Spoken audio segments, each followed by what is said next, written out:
আসসালামু আলাইকুম ওয়া রাহমাতুল্লাহি ওয়া বারাকাতুহু। আজকে আমি একটি হাদিস পড়ে শোনাবো আপনাদেরকে।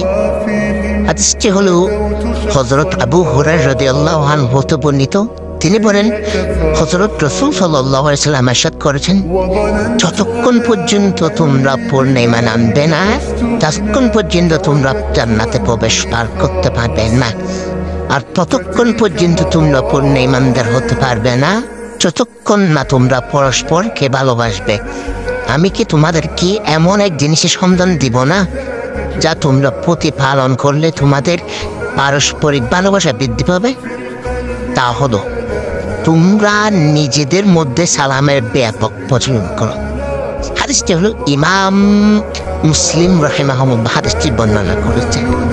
হাদিসটি থেকে আমরা কি শিখতে পেলাম? হাদিসটি শিখতে পেলাম, যতক্ষণ পর্যন্ত না তুমি পূর্ণ ঈমানদার আনতে পারবে ততক্ষণ কেউ বেহেশতে প্রবেশ করতে পারবে না। যতক্ষণ না পরস্পরকে ভালোবাসবে ততক্ষণ জান্নাতে প্রবেশ করতে পারবেন না। তোমরা বেশি বেশি সালামের প্রচলন চালিয়ে দাও। এটাই বিশ্বনবী সাল্লাল্লাহু আলাইহি ওয়াসাল্লামের নসিহত।